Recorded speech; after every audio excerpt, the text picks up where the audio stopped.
سورہ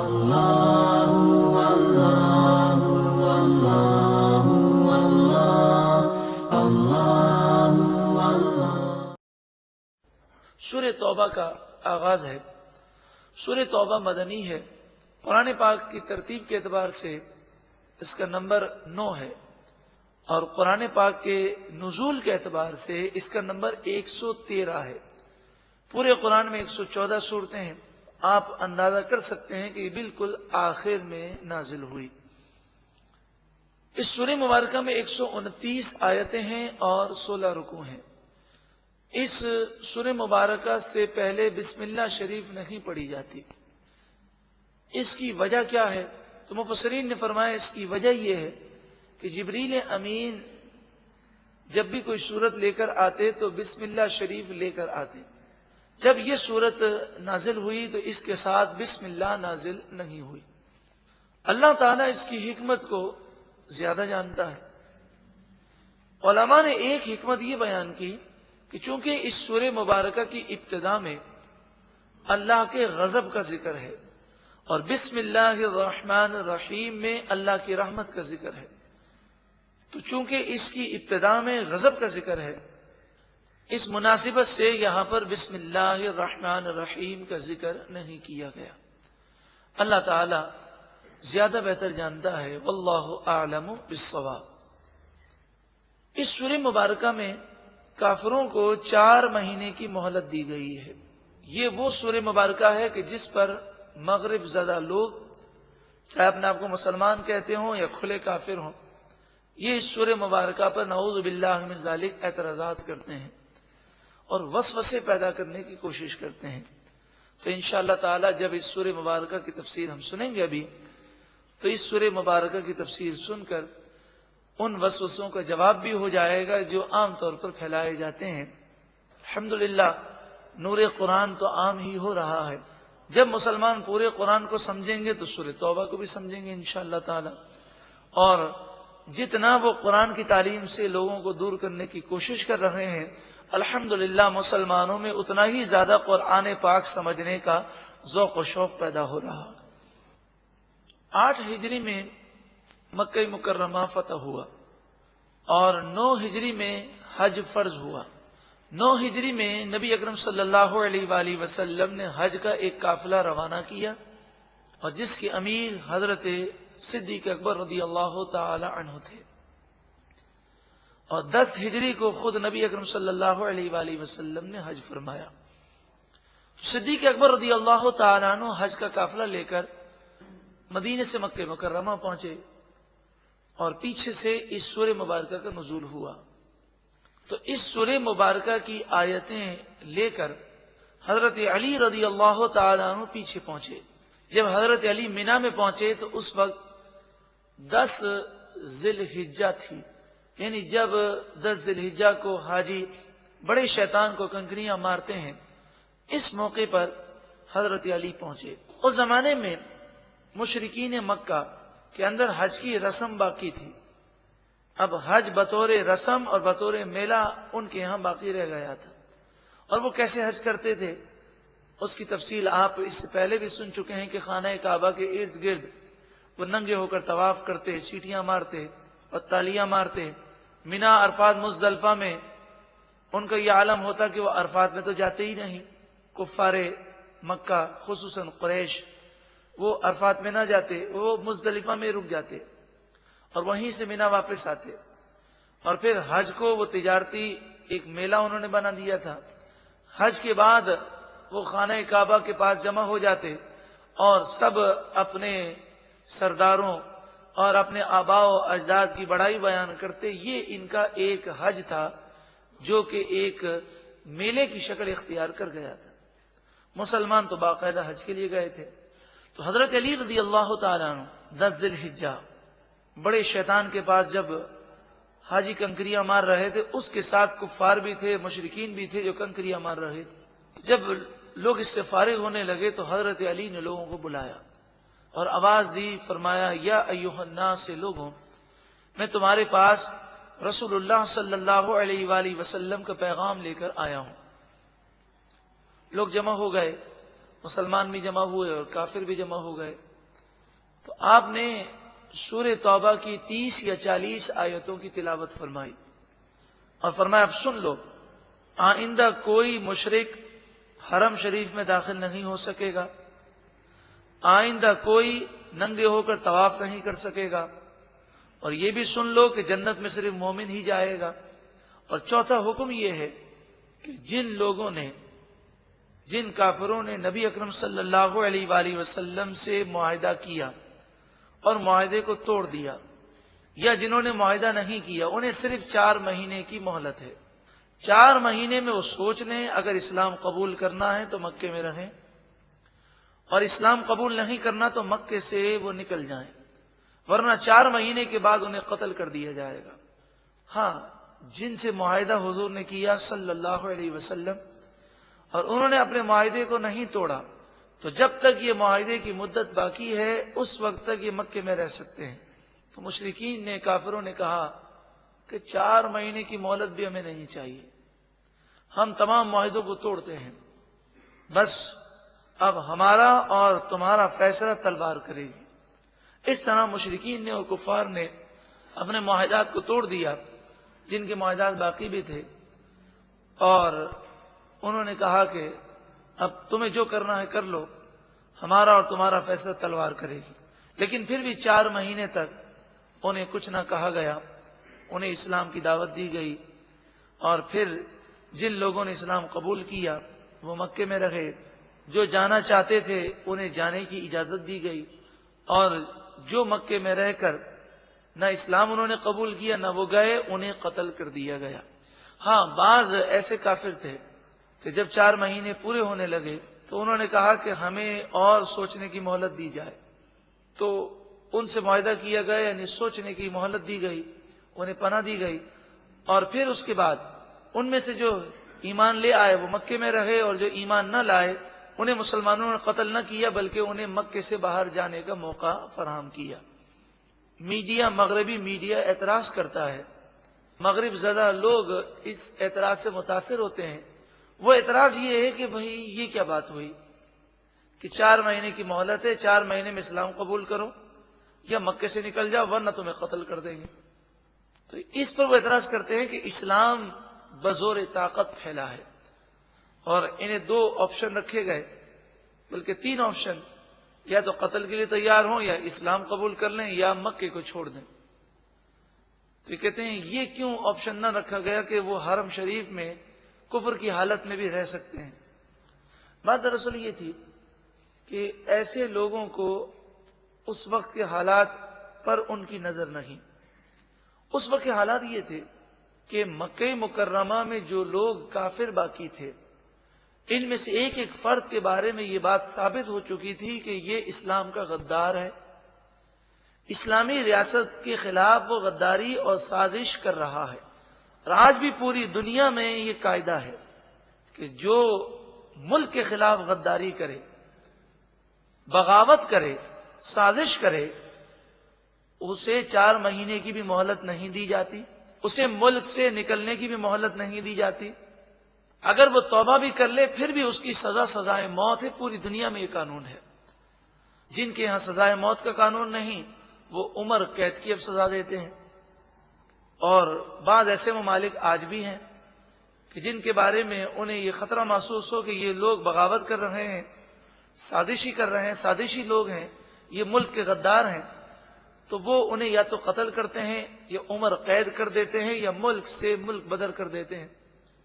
جب دنیا کے اندر آج بھی یہ نظام موجود ہے تو آپ سوچیں مسلمانوں کا مرکز جو قبلہ ہے، وہاں رہ کر اگر کوئی غداری کرتا ہو، سازش کرتا ہو اور اسلام کی جڑیں کھوکھلی کرنے کی کوشش کرتا ہو، تو یہ تو اسلام کا عفو درگزر ہے کہ 4 مہینے کی مہلت دی گئی.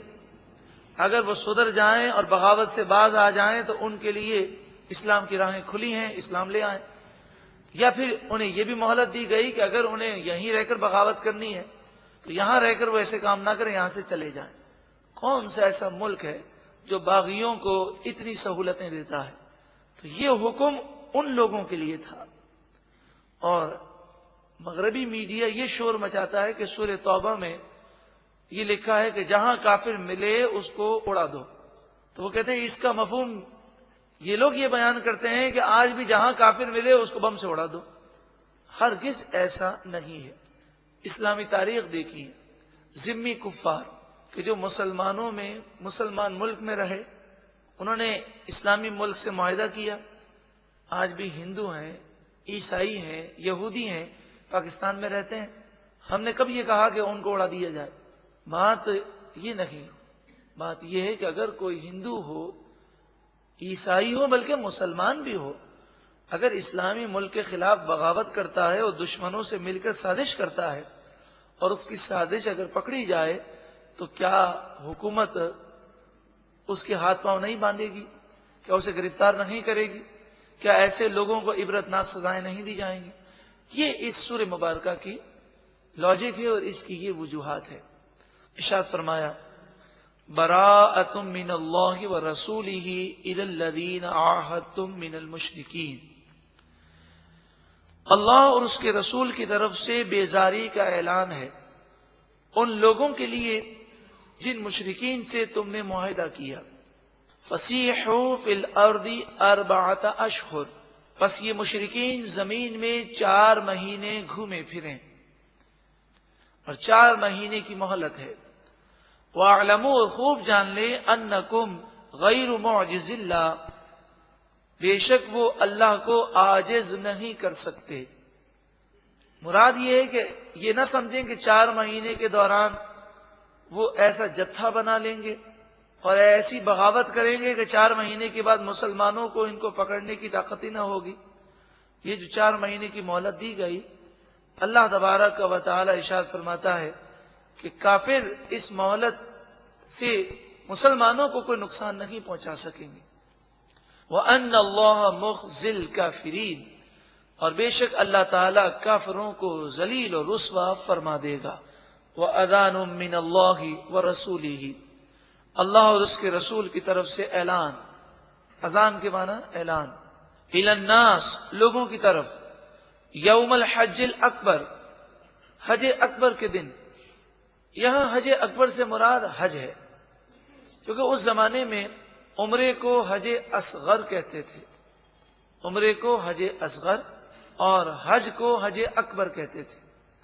تو اس مناسبت سے کیونکہ حضرت علی یہ اعلان لے کر جب پہنچے 10 ذی الحجہ کو، تو وہ جمعے کا حج 9 ذی الحجہ یوم عرفہ اس سال جمعے کے دن نہیں آیا تھا ایک روایت کے مطابق.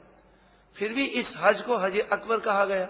تو پتہ چلا کہ اس زمانے میں یہ رواج تھا کہ عمرے کو حج اصغر کہتے اور حج کو حج اکبر کہتے. فی زمانہ ہمارے یہاں جمعے کے دن یوم عرفہ آ جائے حج کے دوران تو لوگ اسے حج اکبر کہتے ہیں اور کہتے ہیں اکبری حج نصیب ہوا. اس کے بارے میں شرعی حکم یہ ہے کہ جمعے کے دن جو حج ہوتا ہے اس کی فضیلت تو اپنی جگہ بہت بلند و بالا ہے کہ جمعے کے دن جو کام کیا جائے اس پر 70 گنا زیادہ ثواب ملتا ہے. تو جمعے کے دن گویا کہ حج کرنا 70 حج کے برابر ہوا. مگر احادیث طیبہ میں یہ اسلامی فقہ کے اندر کہیں یہ نہیں کہا گیا کہ جمعے کے دن جو حج ہو اسے حج اکبر کہتے ہیں. یعنی یہ کوئی اسلامی اصطلاح نہیں، یہ عوامی اصطلاح ہے. اور اسے حج اکبر اس مناسبت سے کہتے ہیں کہ جمعے کے دن حج آ جائے تو ثواب زیادہ ملتا ہے، لیکن 70 گنا ثواب جمعے کے دن حج کا اسی کو ملے گا جس کا حج مقبول ہوگا.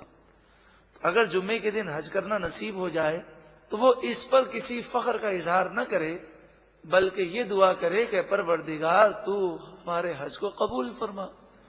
اور اگر جمعے کے علاوہ کسی اور دن حج ہو اور حج مقبول ہو جائے تو ہر حج مقبول اور ہر حج مبرور وہ حج اکبر ہی ہے. ان اللہ بریء من المشرکین ورسولہ، بے شک اللہ تعالیٰ اور اس کا رسول مشرکوں سے بیزار ہے، بری ہے. فَإِن تُبْتُمْ، پھر اگر اے مشرکوں تم توبہ کر لو، فَهُوَ خَيْرٌ لَكُمْ، تو یہ تمہارے لیے بہتر ہے. وَإِن تَوَلَّيْتُمْ، اور اگر تم منہ پھیر لو، فَاعْلَمُوا، تو خوب جان لو، انکم غیر معجز اللہ، بے شک تم اللہ کو عاجز نہیں کر سکتے، اللہ کا مقابلہ نہیں کر سکتے۔ وبشر الذین کفروا بعذاب علیم، اور اے محبوب کافروں کو دردناک عذاب کی خوشخبری سنائیے صلی اللہ علیہ وسلم۔ الا الذین عاہدتم من المشرکین، سوائے ان مشرکوں کے جن سے تم نے عہد کیا، ثم لم ينقصوکم شیئا، پھر انہوں نے کسی بھی طرح تم سے عہد شکنی نہیں کی، ولم يظاہروا علیکم احدا، اور تمہارے خلاف انہوں نے کسی کی مدد بھی نہیں کی، فَأَتِمُّوا إِلَيْهِمْ عَهْدَهُمْ إِلَى مُدَّتِهِمْ، پس تم ان کے عہد کی مدت کو پورا کرو۔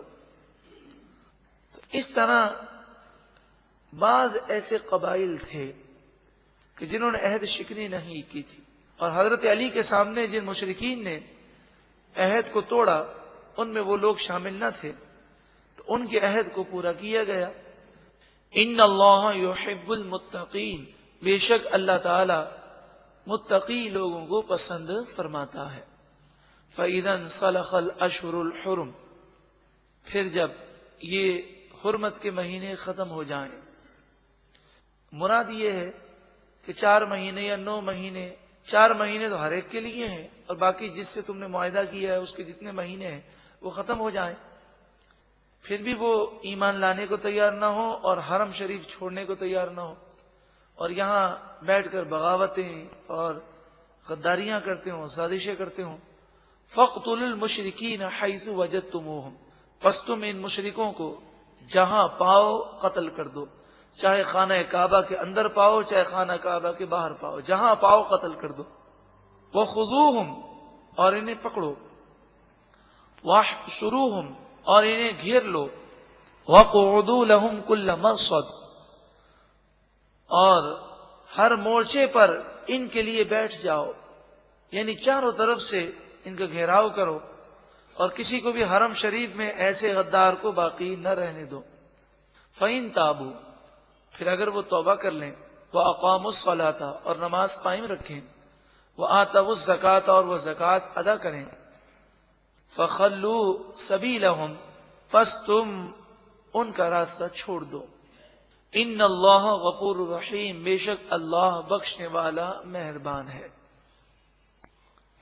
وَإِنْ أَحَدٌ مِّنَ الْمُشْرِكِينَ اسْتَجَارَكَ، اور اگر مشرکوں میں سے کوئی تم سے پناہ مانگے اور کہے کہ مجھے پناہ دے دو، چند مہینے اور مہلت دے دو، میں اسلام کو سمجھنا چاہتا ہوں، فَأَجِرْهُ، تو تم انہیں پناہ دو، حَتَّى يَسْمَعَ كَلَامَ اللَّهِ، یہاں تک کہ وہ اللہ کے کلام کو سنے، ہو سکتا ہے وہ ہدایت پذیر ہو جائے، اور اگر ہدایت یافتہ نہ ہو تو پھر تم اسے قتل مت کرنا۔ ثم ابلغه مأمنہ، پھر تم اسے اس کے امن کی جگہ پر پہنچا دینا۔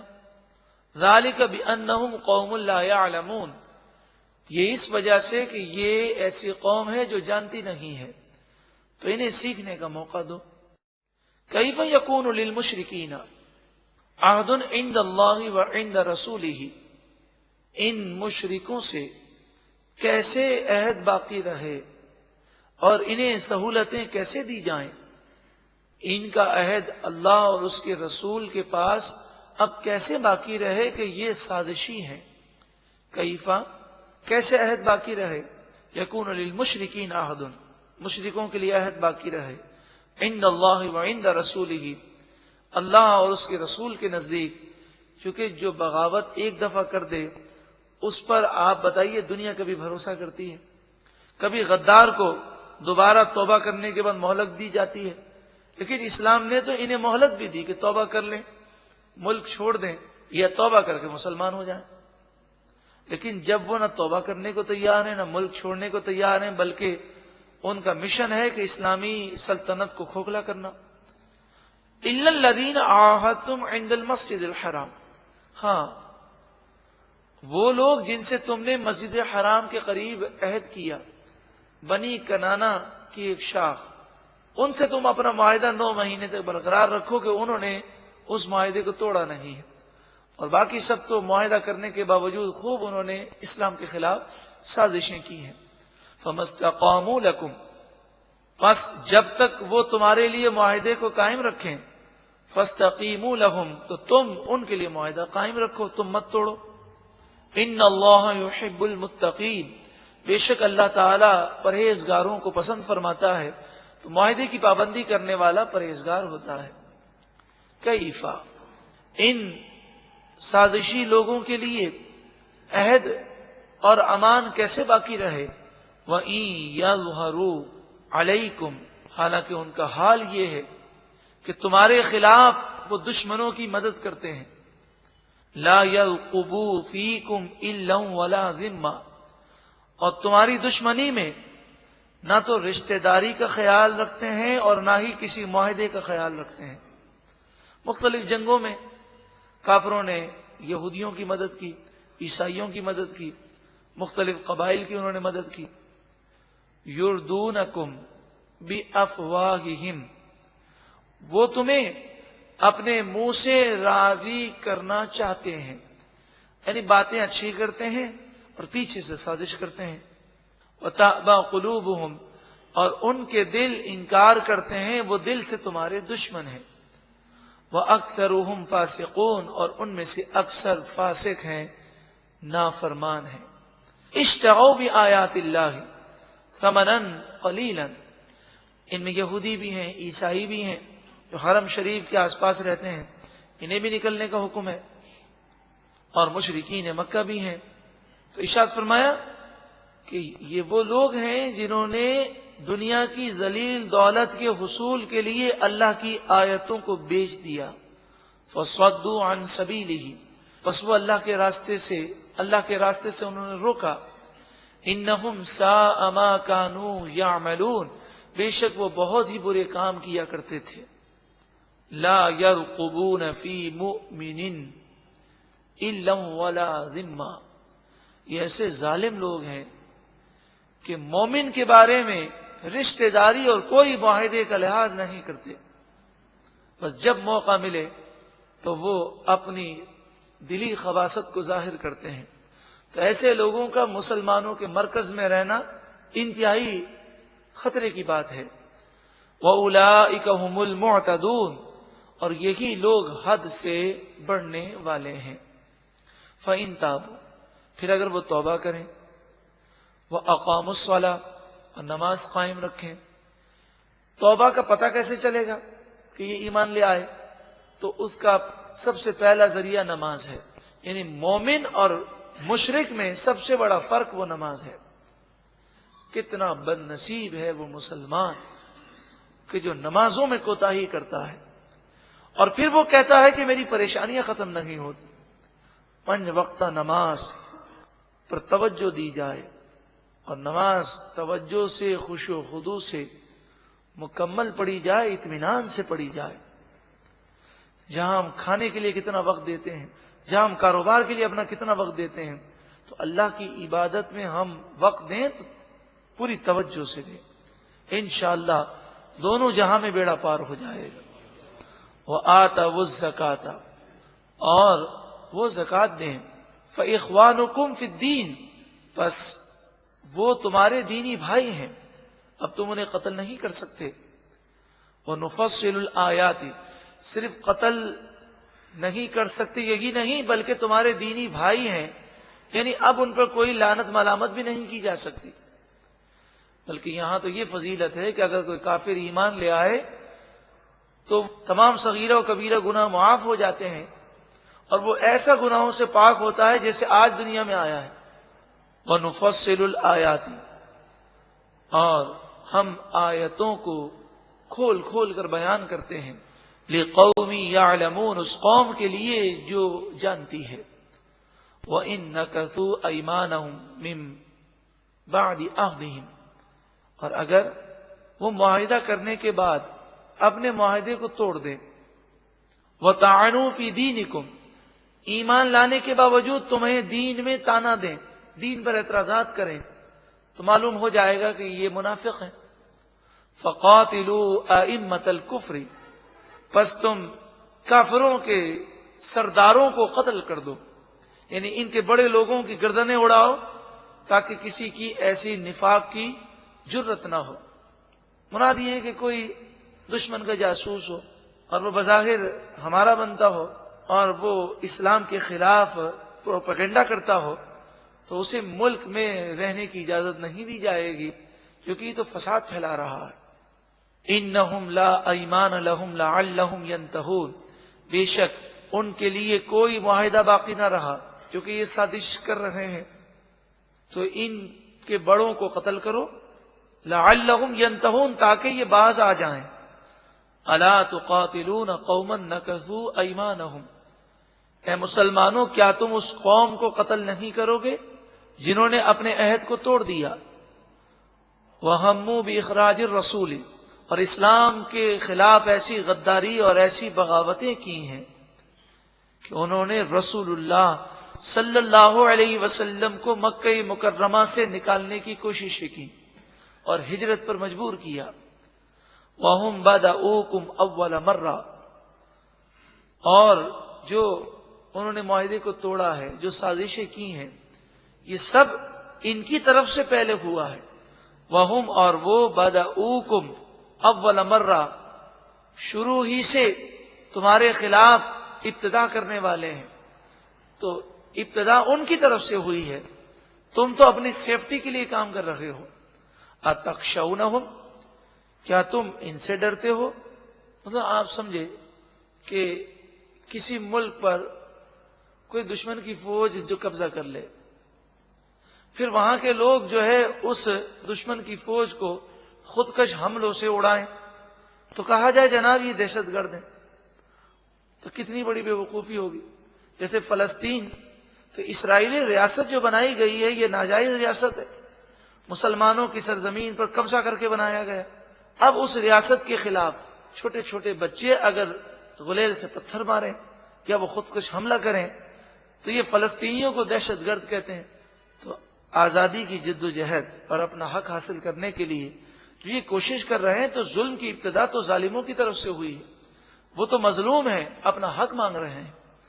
اتخشونہم، کیا تم ان سے ڈرتے ہو؟ فاللہ احق ان تخشوہ ان کنتم مؤمنین، اگر تم مومن ہو تو اللہ تعالی سے تمہیں ڈرنا چاہیے، لوگوں سے ڈرنے کے بجائے تم اللہ سے ڈرو۔ قاتلوہم، ان سازشی لوگوں کو قتل کر دو۔ یعذبہم اللہ بایدیکم، اللہ تمہارے ہاتھوں کے ذریعے انہیں عذاب دے گا۔ ویخزہم، اور انہیں ذلیل اور رسوا کرے گا۔ وینصرکم علیہم، اور ان کے خلاف تمہاری مدد فرمائے گا۔ ویشفی صدور قوم مؤمنین، اور مومن قوم کے سینوں کو اللہ شفا عطا فرمائے گا، یعنی ان کے رنج اور غم دور ہو جائیں گے۔ وَيُذْهِبْ غَيْظَ قُلُوبِهِمْ، اور دلوں کے افسوس اللہ تعالیٰ دور کر دے گا۔ جب مسلمانوں کو فتح ہوگی تو پچھلے زخم مسلمانوں کے ٹھیک ہو جائیں گے، مسلمانوں کا دکھ اور درد دور ہو جائے گا۔ وَيَتُوبُ اللَّهُ عَلَى مَن يَشَاءُ، اور اللہ تعالیٰ جس کی چاہے گا توبہ قبول فرمائے گا۔ وَاللَّهُ عَلِيمٌ حَكِيمٌ، اور اللہ علم والا، حکمت والا ہے۔ ام حسبتم ان تترکوا، کیا تم یہ گمان کرتے ہو کہ چھوڑ دیے جاؤ گے؟ تمہارا امتحان اور تمہاری آزمائش نہیں ہوگی۔ وَلَمَّا يَعْلَمِ اللَّهُ الَّذِينَ جَاهَدُوا مِنْكُمْ، حالانکہ ابھی تک اللہ تعالیٰ نے ان کی آزمائش نہیں لی جو تم میں سے جہاد کرنے والے ہیں، یعنی مجاہدین کا امتحان ہوگا، صرف دعووں سے کام نہیں چلے گا بلکہ امتحان میں بھی کامیاب ہونا ہے۔ وَلَمْ يَتَّخِذُوا مِن دُونِ اللَّهِ وَلَا رَسُولِهِ وَلَا الْمُؤْمِنِينَ وَلِيجًا، اور ان لوگوں کا بھی امتحان ہوگا جو اللہ اور اس کے رسول اور مومنوں کے دشمنوں کو اپنا دوست نہیں بناتے، تو امتحان ہوگا کہ یہ اس بات میں سچے ہیں۔ واقعی دشمنوں کو دوست نہیں بناتے، اللہ اور اس کے رسول کے حکم کو ترجیح دیتے ہیں۔ یہ امتحانات اور یہ آزمائشیں ہمارے ساتھ بھی روز جاری ہیں۔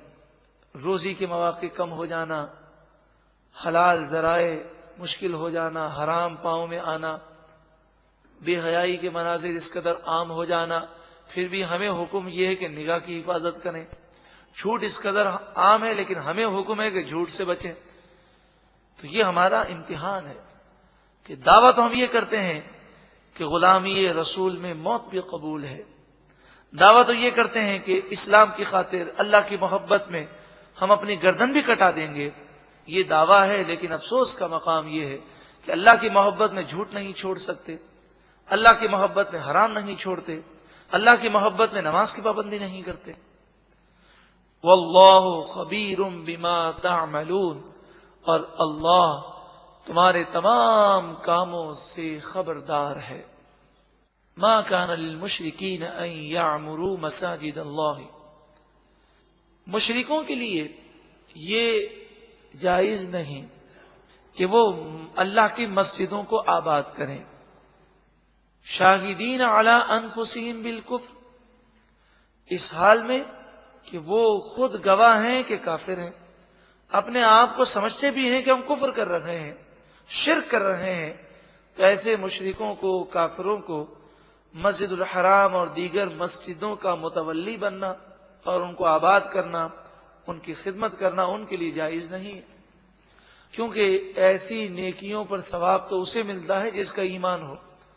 اولئک حبطت اعمالہم، ان کے اعمال برباد ہو گئے، وفی النار، اور جہنم میں، ہم خالدون، وہ ہمیشہ رہنے والے ہیں۔ انما یعمر مساجد اللہ من آمن باللہ والیوم الآخر، اللہ کی مسجدوں کو تو وہی آباد کر سکتے ہیں جو اللہ پر اور آخرت پر ایمان رکھتے ہوں، یعنی جن کا عقیدہ درست ہو، وَأَقَامَ الصَّلَاةَ، اور وہ نماز قائم رکھیں، وَآتَى الزَّكَاةَ، اور زکوٰۃ ادا کریں، وَلَمْ يَخْشَ إِلَّا اللَّهَ، اور وہ صرف اللہ سے ڈریں، انہی کا حق بنتا ہے کہ وہ مسجدوں کی خدمت کریں۔ فَعَسَىٰ أُولَٰئِكَ أَن يَكُونُوا مِنَ الْمُهْتَدِينَ، پس ان قریب یہی لوگ ہیں کہ جو ہدایت یافتہ ہو جائیں گے، ان پر اللہ کا کرم ہوگا۔ مشرکین بڑا فخر کرتے تھے، کئی سو سالوں سے ہم حاجیوں کی خدمت کر رہے ہیں، حاجیوں کو زمزم پلاتے ہیں، خانہ کعبہ کے ہم متولی ہیں، ہم غریبوں کی مدد کرتے ہیں، ہم قیدیوں کو آزاد کرتے ہیں، اسی طرح ہم مسجد الحرام کی تعمیر کرتے ہیں۔ ان چیزوں کو یہ بہت زیادہ ایشو بناتے۔ تو یہ ساری چیزیں بہت بڑی سعادت کی بات ہیں، مگر یہ سعادت اسی کے لیے جس کا عقیدہ درست ہو۔ جس کا عقیدہ درست نہیں تو ان کاموں پر اسے کوئی ثواب نہیں ملے گا اور اس کا حق بھی نہیں بنتا۔ اجعلتم سقایۃ الحاج، اے کافروں، کیا تم نے حاجیوں کو پانی پلانا، وعمارۃ المسجد الحرام، مسجد حرام کی تعمیر اور اس کی خدمت کو برابر سمجھا ہے اس شخص کے کمن آمن باللہ والیوم الآخر، جو اللہ اور آخرت کے دن پر ایمان لائے، وجاہد فی سبیل اللہ، اور اللہ کی راہ میں جہاد کرے۔ یعنی جو پکا مومن ہے، تو تم یہ سمجھتے ہو کہ تمہارا عقیدہ درست نہیں، تم کافر ہو، مشرک ہو، تمہارے عقائد درست نہیں ہے، لیکن تم سمجھتے ہو کہ اس مومن پر تمہیں فضیلت ہے اس لیے کہ تم مسجد الحرام کے خادم ہو۔ حرمین شریفین کے لیے جو خادم بنے، خدمت کرنے کی بات کرتا ہے، اس کے لیے اس کا عقیدہ بھی درست ہونا ضروری ہے کہ وہ اللہ سے سچے معنوں میں محبت کرے، اس کے رسول کی تعظیم و توقیر کرے، ان سے حقیقت میں محبت کرے۔ کتنا افسوس ہوتا ہے کہ آج بھی حرم شریف میں ایسے لوگ ہیں کہ جو اپنے آپ کو حرم شریف کے خدام کہتے ہیں، لیکن ہم نے یہ دیکھا کہ نہ تو وہ خانہ کعبہ کی تعظیم کرتے ہیں اور نہ ہی وہ قرآن پاک کی تعظیم کرتے ہیں۔ قرآن پاک کو نعوذ باللہ من ذالک جوتوں پر رکھ دیتے ہیں، توبہ استغفر اللہ۔ قرآن پاک کو کئی مرتبہ یہ دیکھا کہ سر کے نیچے رکھ کر سو جاتے ہیں، تکیہ بناتے ہیں، اور اس کے علاوہ قرآن پاک کی وہ توہین کرتے ہیں، اللہ اکبر کبیرہ۔ تو جب قرآن کی محبت ہی نہیں ہے، جب خانہ کعبہ کی تعظیم نہیں ہے، جب رسول اللہ کی محبت نہیں، تعظیم نہیں، تو خدمت حرمین شریفین کی کیا ثواب اور کیا برکتیں۔ سب سے اہم چیز عقیدہ ہے، تعظیم و توقیر ہے۔ جب عقیدہ ہی درست نہیں، تعظیم و توقیر نہیں، جو قرآن کی توہین کرتا ہے تو اسے قرآن سے کیا فیض ملے گا؟ اللہ تعالی ہم سب کو محفوظ فرمائے۔ تو بعض لوگ جب ایسے لوگوں کو دیکھتے ہیں تو وہ یہ سمجھتے ہیں کہ جی یہ تو چونکہ حرم شریف میں رہنے والے لوگ ہیں تو ان کی تو بڑی فضیلت ہے۔ تو حرم شریف میں رہنے والوں کی بڑی فضیلت ہے، لیکن عقیدہ درست ہو۔ اب جب قرآن کی توہین کر رہا ہے اور عقیدہ بھی درست نہیں تو ایسے شخص کو کوئی فضیلت حاصل نہیں، کیونکہ مشرکین مکہ، کفار مکہ یہی کہتے تھے کہ مسلمانوں پر ہمیں یہ فضیلت حاصل ہے کہ ہمارا قبضہ ہے۔ کئی سو سال تک انہوں نے مسجد الحرام پر قبضہ رکھا، وہ حضور کو عمرہ نہیں کرنے دیتے تھے، صحابہ کرام کو طواف نہیں کرنے دیتے تھے، مسجد الحرام میں نماز پڑھنے کی اجازت اسے ملتی جس کو وہ چاہتے۔ تو وہ مسجد الحرام اور بیت اللہ اس وقت بھی اللہ کا گھر تھا، آج بھی اللہ کا گھر ہے۔ تو اللہ کے گھر پر اگر کسی کا قبضہ ہو جائے یہ حق ہونے کی دلیل نہیں ہے۔ حق ہونے کی دلیل ہے جو اللہ اور اس کے رسول کا حکم ہے، جو شریعت ہے، وہ حق ہے۔ اس وقت قبلہ اول بیت المقدس پر کس کا قبضہ ہے؟ آپ بتائیے کس کا قبضہ ہے؟ یہودیوں کا قبضہ ہے۔ تو کیا بیت المقدس اللہ کا گھر نہیں ہے؟ کیا مسلمانوں کے قبلہ اول نہیں ہے؟ فلسطین پر ہزاروں انبیاء کے مزارات ہیں، اس پر کس کا قبضہ ہے؟ یہودیوں کا قبضہ ہے۔ تو اسلام نے ان چیزوں کو حق کی بنیاد نہیں بنایا۔ اگر کوئی حرم شریف میں قرآن پاک کی توہین کرتا ہے، اگر آپ میں جرأت ہے تو محبت کے ساتھ اسے سمجھائیں کہ یہ آپ کیا کر رہے ہیں۔ اگر عربی نہیں آتی تو اردو میں سمجھانے کی کوشش کریں، اشاروں سے سمجھائیں کہ جب قرآن پاک کا ادب نہیں ہوگا تو قرآن کا فیض کہاں سے ملے گا؟ لا یستوون عند اللہ، اللہ کے نزدیک یہ چیزیں برابر نہیں ہیں۔ ایمان کے برابر کوئی چیز نہیں۔ اگر عقیدہ درست نہیں تو حرم شریف کی خدمت کا کوئی ثواب نہیں۔ واللہ لا یہدی القوم الظالمین، اور اللہ ظالم قوم کو ہدایت نہیں دیتا۔ الذین آمنوا وہاجروا وجاہدوا فی سبیل اللہ باموالہم وانفسہم، وہ لوگ جو ایمان لائے اور انہوں نے ہجرت کی اور اللہ کی راہ میں جہاد کیا اپنے مال اور اپنی جان کے ذریعے۔ اعظم درجۃ عند اللہ، اللہ کے نزدیک ان کا بہت بڑا درجہ ہے۔ وَأُولَٰئِكَ هُمُ الْفَائِزُونَ، اور یہی لوگ کامیاب ہونے والے ہیں۔ يُبَشِّرُهُمْ رَبُّهُمْ بِرَحْمَةٍ مِّنْهُ، ان کا رب انہیں اپنی رحمت کی بشارت عطا فرماتا ہے۔ وَرِضْوَانٍ وَجَنَّاتٍ لَهُمْ فِيهَا نَعِيمٌ مُقِيمٌ، اور ان کے لیے اللہ کی خوشنودی کی بشارتیں ہیں، ان کے لیے جنت کی بشارتیں ہیں جس میں ہمیشہ رہنے والی نعمتیں ہیں۔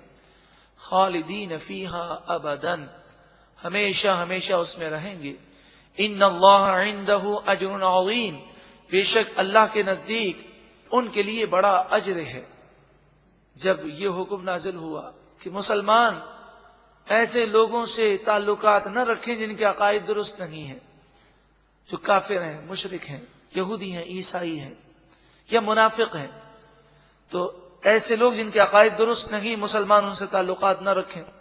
تو مسلمانوں نے حیرت کا اظہار کیا، کہا کہ اگر ہمارا باپ ہو، ہماری ماں ہو، ہمارے بھائی بہن ہو، ہمارے قریبی رشتہ دار ہوں گے تو بڑا مشکل کام ہے کہ ہم ان سے تعلقات توڑ دیں۔ تو اس پر یہ آیت کریمہ نازل ہوئی، یا ایھا الذین آمنوا، اے ایمان والو، لا تتخذوا آباءکم و اخوانکم اولیاء ان استحبوا الکفر علی الایمان، اے ایمان والو، اپنے باپ دادا کو اور اپنے بھائیوں کو اپنا دوست نہ بناؤ، ان سے محبت نہ کرو اگر وہ ایمان کے مقابلے میں کفر کو پسند کرتے ہیں۔ وَمَن يَتَوَلَّهُم مِّنكُمْ، اور تم میں سے جو کوئی ان سے دوستی کرے گا، فَأُولَٰئِكَ هُمُ الظَّالِمُونَ، پس یہی لوگ ظالم ہیں۔ تو تو انسان پر اللہ کی محبت غالب ہونی چاہیے، اور اللہ اور اس کے رسول کی محبت کی راہ میں جو چیز حائل ہو وہ اللہ اور اس کے رسول کی محبت کو ترجیح دے۔ قل اے محبوب آپ فرمائیے، ان کان آباؤکم و ابناؤکم و اخوانکم و ازواجکم، اگر تمہارے باپ دادا، تمہاری اولاد، تمہارے بھائی، تمہاری بیویاں، و عشیرتکم، اور تمہارا خاندان، تمہارے رشتہ دار، و اموال اقترفتموہا، اور تمہارا وہ مال جو تم نے جمع کیا ہے، و تجارت تخشون کسادہا، اور تمہاری وہ تجارت، وہ بزنس جس کے نقصان کا تمہیں ڈر لگتا ہے، وَمَسَاكِنُ تَرْضَوْنَهَا، اور تمہارے وہ گھر جنہیں تم پسند کرتے ہو۔ یہ 8 چیزیں ہیں۔ آباؤکم، باپ دادا، ماں باپ، ابناؤکم، بیٹے پوتے نواسے، بیٹیاں بھی داخل ہیں اس میں، وَإِخْوَانُكُمْ، بھائی بہن، اس میں بہنیں بھی داخل ہیں، وَأَزْوَاجُكُمْ، بیویاں، عشیرتکم، خاندان کے تمام افراد، رشتہ دار، اموال، مال، تجارت، بزنس، مساکن، ہمارے گھر۔ یہ 8 چیزیں ہیں جو انسان کو نماز سے روکتی ہیں، یہ انسان کو جہاد سے روکتی ہیں، یہ انسان کو گناہوں کی طرف لے جاتی ہیں۔ تو فرمایا یہ چیزیں اگر تمہیں زیادہ محبوب ہیں، کس سے زیادہ محبوب ہیں؟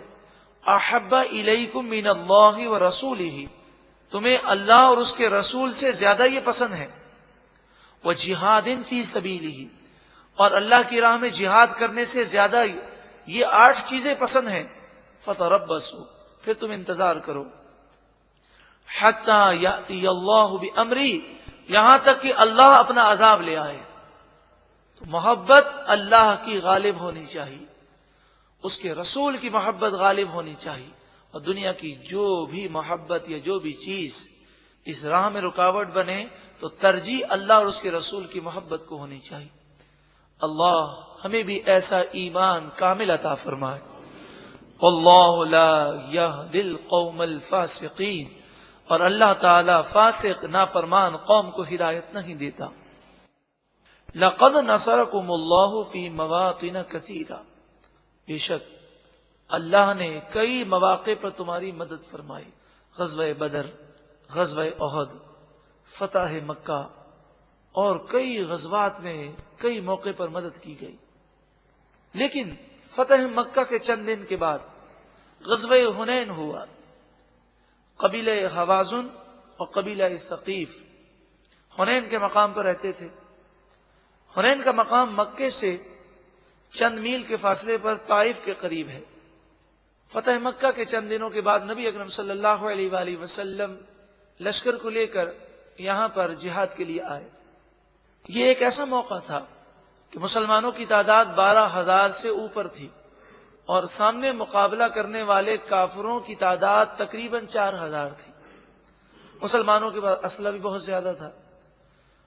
تو جب نبی اکرم صلی اللہ علیہ وآلہ وسلم نکل رہے تھے تو آپ نے ایک مسلمان کی زبان سے یہ الفاظ سنے کہ آج تو ہمارے پاس اسلحہ بھی بہت ہے، افراد بھی بہت ہیں، آج کافروں کو ہم سبق سکھائیں گے اور اگلے پچھلے سارے حساب برابر کر دیں گے۔ نبی اکرم صلی اللہ علیہ وآلہ وسلم شدید رنجیدہ ہو گئے، کیونکہ آپ کا بھروسہ کبھی اسلحے پر نہ تھا، نہ تعداد پر تھا، ہر حال میں آپ کا بھروسہ اللہ کی ذات پر تھا۔ تو جب یہ فخر کی بات کی تو آپ بڑے رنجیدہ ہوئے۔ حنین کے مقام پر پہنچے، جنگ ہوئی، مسلمانوں کو فتح ہو گئی، مسلمان مال غنیمت اٹھانے لگے، کافر بھاگنے لگے۔ اچانک سے کافر وہ پلٹ گئے، اور یہ قبیلہ حوازن اور ثقیف کے لوگ بہت اچھے تیر انداز تھے، انہوں نے مسلمانوں پر تیر برسانے شروع کر دیے۔ اب جب 4,000 تیر 1 منٹ کے اندر آئیں اور تیروں کی بارش، اب سوچیں ایک دفعہ تیر پھینکے تو 4,000، اور بالکل کھلا میدان تھا۔ تو مسلمانوں نے یہ خیال کیا کہ یہاں اگر کھڑے رہے تو تیر کھا کھا کے سبھی شہید ہو جائیں گے، تو مسلمان بھاگنے لگے۔ اب کوئی اس کھلے میدان میں ایسی جگہ نہ تھی جس کی پناہ لے کر وہ اپنے آپ کو تیروں سے بچا سکے۔ تو جب بھاگنے لگے تو اس موقع پر آیت کریمہ نازل فرمائی اللہ تعالیٰ نے، اور فرمایا گیا کہ یہ تمہارے غرور کا نتیجہ ہے، یہ تم میں سے ایک شخص نے جو فخر کیا تھا اس کا تمہیں سبق سکھایا گیا۔ وَيَوْمَ حُنَيْنٍ، اور حنین کے دن، اِذْ أَعْجَبَتْكُمْ كَثْرَتُكُمْ، جب تمہاری کثرت نے تمہیں فخر میں مبتلا کر دیا، فَلَمْ تُغْنِ عَنْكُمْ شَيْئًا، تمہیں کوئی چیز کام نہ آئی، وَضَاقَتْ عَلَيْكُمُ الْأَرْضُ بِمَا رَحُبَتْ، اور زمین تم پر باوجود وسعت کے تنگ ہو گئی، ثُمَّ وَلَّيْتُمْ مُدْبِرِينَ، پھر تم منہ پھیر کر بھاگنے لگے۔ کتنا پیارا درس ہے۔ آج اگر ہماری زبان سے کبھی فخر کا جملہ نکل گیا ہو تو ہم اللہ کی بارگاہ میں توبہ کرتے ہیں، یہ تو اللہ کا فضل ہے، اسی کا کرم ہے، ہماری کیا مجال اور ہماری کیا طاقت۔ عاجزی انکساری اللہ کو پسند ہے، تو فخریہ جملے کہنا، میں کرنا، یہ اللہ کو ناپسند ہے۔ اور پھر یہ مسلمان ہے، اور کن کے ساتھ ہیں؟ حضور کے ساتھ ہے، پھر بھی آزمائش آ گئی فخریہ جملے کہنے کی وجہ سے، اور ایک شخص نے یہ جملہ کہا تو آزمائش سب پر آئی، تاکہ رہتی دنیا تک لوگوں کے لیے نصیحت ہو جائے۔ تو ہمارا تو یہ عالم ہے کہ جب کوئی کامیابی حاصل کر لیں یا کاروباری طور پر بہت آگے نکل جائے تو ہمیں ہوش نہیں ہوتا ہم کیا بول رہے ہیں۔ ارے میں نے تو یہ کیا، میں نے تو اپنے کاروبار کو کہاں سے کہاں پہنچا دیا، میں نے تو دن رات ایک کر دیے، بس ہم تو محنت کرتے ہیں، کسی سے مانگ کے نہیں ہم لیتے۔ اور اس طرح کے جملے جس کے اندر ہم اپنے منہ سے اپنی تعریفیں کر رہے ہوتے ہیں، اور ہم نہیں سوچ رہے ہوتے کہ ہم یہ جملے کہہ کر گویا کہ اپنے فخر کا اظہار کر رہے ہیں۔ ہم ایسا کیوں نہیں کہتے کہ ہمارا تو کچھ بھی نہیں ہے، ہم تو کوئی طاقت نہیں رکھتے، جو ملا یہ ہمارے رب کا فضل ہے، باقی ہم میں کوئی کمال نہیں ہے۔ اور حقیقت بھی یہی ہے، اس میں تو کوئی شک کی بات ہی نہیں ہے۔ پھر کیا ہوا؟ یہ تو تھوڑی دیر کے لیے آزمائش آئی تاکہ لوگوں کے لیے عبرت ہو۔ پھر نبی اکرم صلی اللہ علیہ وآلہ وسلم ایک مقام پر کھڑے رہ گئے، جس مقام پر حضور کھڑے تھے وہاں سے آپ نہ ہلے، تیروں کی بارش میں بھی۔ اور حضرت عباس آپ کے قریب تھے، اور حضرت سفیان بن حارث آپ کے قریب تھے۔ تو آپ نے حضرت عباس سے فرمایا، اے عباس لوگوں کو بلاؤ۔ حضرت عباس عرب میں بہت بلند آواز رکھتے تھے، تو آپ نے اتنی زور سے آواز دی کہ میلوں تک یہ آواز گئی، اور لوگ دوڑتے ہوئے آئے اور حضور کے پاس جمع ہوئے، اور پھر دوبارہ حملہ کیا اور مسلمانوں کو فتح مل گئی۔ ثم انزل اللہ سکینتہ علی رسولہ، پھر اللہ نے اپنے رسول پر سکینہ نازل فرمایا، تو حضور تو اپنی جگہ ہی پر کھڑے رہے۔ وعلی المؤمنین، اور مومنوں پر سکینہ نازل فرمایا، حضور کے بلانے پر مومنین آ گئے۔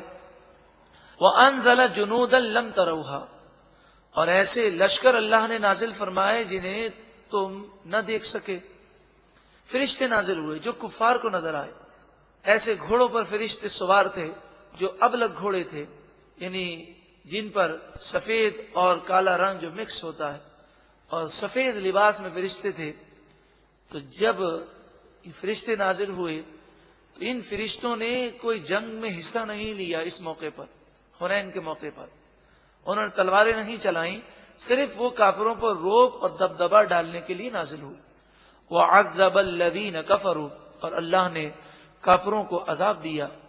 وَذَلِكَ جَزَاءُ الْكَافِرِينَ، اور یہی کافروں کی سزا ہے۔ ثُمَّ يَتُوبُ اللَّهُ مِن بَعْدِ ذَلِكَ عَلَى مَن يَشَاءُ، پھر اس کے بعد اللہ نے جسے چاہا معاف فرما دیا۔ واللہ غفور الرحیم، اور اللہ بخشنے والا مہربان ہے۔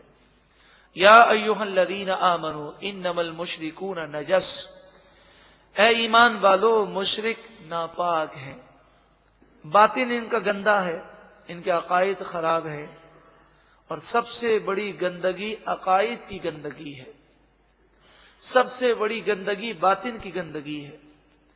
تو باطن تو ان کا ناپاک ہے ہی، اور یہ ظاہر کے بھی ناپاک ہیں کہ مشرکین اور کفار پاکی ناپاکی کا اتنا خیال نہیں رکھتے۔ فلا یقربوا المسجد الحرام بعد عامہم ھذا، پس اس سال کے بعد مسجد الحرام کے قریب یہ لوگ نہ آئیں۔ 9 ہجری کے بعد مشرکوں کافروں پر پابندی ہو گئی کہ وہ حرم شریف میں داخل نہ ہو سکے.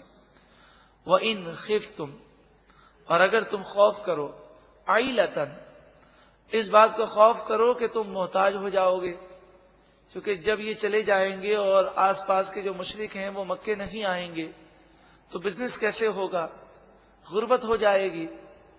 فرمایا فَسَوْفَ يُغْنِيكُمُ اللَّهُ مِنْ فَضْلِهِ إِنْ شَاءَ، پسند قریب اللہ تعالیٰ اپنے فضل سے اگر اس نے چاہا تو تمہیں مالدار کر دے گا. ایسا ہی ہوا، یمن کے لوگ مسلمان ہو گئے اور انہوں نے اہل مکہ پر خوب مال خرچ کیا. ان اللہ علیم حکیم، بے شک اللہ علم والا حکمت والا ہے. قاتل الذین لا یؤمنون باللہ ولا بالیوم الآخر، ان لوگوں سے جہاد کرو، ان لوگوں کو قتل کر دو کہ جو اللہ اور آخرت کے دن پر ایمان نہیں لاتے. ولا یحرمون ما حرم اللہ ورسولہ، اور ان چیزوں کو وہ حرام نہیں قرار دیتے جنہیں اللہ اور اس کے رسول نے حرام قرار دیا. ولا یدینون دین الحق، اور وہ دین حق کی پیروی نہیں کرتے. من الذین اوتوا الکتاب، یعنی اہل کتاب، جو نام نہاد اہل کتاب ہیں، جو اپنے آپ کو توریت اور انجیل کے ماننے والا کہتے ہیں، تو اب یہ توریت اور انجیل کی تعلیمات پر بھی نہیں ہے. فرمایا انہیں قتل کر دو. ہاں ایک صورت ہے، حتی یعطوا الجزیۃ عن ید وہم صاغرون، یہاں تک کہ وہ اپنے ہاتھوں سے ذلیل و رسوا ہو کر جزیہ دیں، ٹیکس دیں، اور تمہارے سامنے وہ ذلیل و رسوا ہو جائیں. مراد یہ کہ غداری نہ کریں، سازش نہ کریں، تو پھر انہیں قتل نہ کرو. صرف حرمین شریفین سے ہی مشرکین کا نکالنا ضروری نہیں، بلکہ جزیرہ عرب کے متعلق حدیث پاک ہے. نبی اکرم صلی اللہ علیہ وآلہ وسلم نے فرمایا جزیرہ عرب کو مشرکوں، یہودیوں اور عیسائیوں سے پاک کر دو. تو حالات کچھ بھی ہوں، ہمیں ان علاقے میں کافر کو نہیں بلانا چاہیے. اللہ تعالی جزیرہ عرب کو یہودیوں اور عیسائیوں کے ناپاک قدم سے پاک فرمائے. وقالت الیہود عزیر ابن اللہ، یہودیوں نے کہا کہ عزیر اللہ کے بیٹے ہیں، نعوذ باللہ من ذالک. وقالت النصارى المسیح ابن اللہ، اور عیسائیوں نے کہا عیسیٰ اللہ کے بیٹے ہیں، نعوذ باللہ من ذالک. ذالک قولہم بافواہہم، یہ ان کے منہ کی بکواس ہے، یہ ان کے منہ کی جھوٹی باتیں ہیں. یضاہئون قول الذین کفروا من قبل، اور یہ ایسی ہی باتیں کرتے ہیں جو ان سے پہلے کافروں نے باتیں کی، کہ کافروں نے فرشتوں کو اللہ کی بیٹی کہا. قاتلہم اللہ، اللہ تعالیٰ انہیں ہلاک فرمائے گا. انا یؤفکون، کہاں اوندے منہ وہ جاتے ہیں. اتخذوا احبارہم ورہبانہم اربابا من دون اللہ، ان لوگوں نے اللہ کو چھوڑ کر اپنے احبار اور رہبان کو خدا بنا لیا. یعنی پادری اور جوگی وغیرہ قسم کے جو لوگ ہیں، یہودی اور عیسائیوں میں ان بڑے لوگوں کو یہودیوں اور عیسائیوں نے خدا بنا لیا. خدا کے معنی یہ ہے کہ وہ ان کی پوجا بھی کرتے ہیں، سجدے بھی کرتے ہیں. اس کے علاوہ خدا کے یہ معنی بھی ہے کہ اگر توریت کا کوئی حکم ہو اور انجیل کا حکم ہو سامنے موجود ہے، لیکن اگر ان کا یہ بڑا پادری یہ کہہ دے کہ اب یہ حکم میں چینج کرتا ہوں، ہم اس کو نہیں مانیں گے، تو یہ عیسائی توریت انجیل کی بات نہیں مانتے، اپنے پادری کی مانتے ہیں. تو اللہ کے حکم پر اپنے پادری کو ترجیح دیتے ہیں.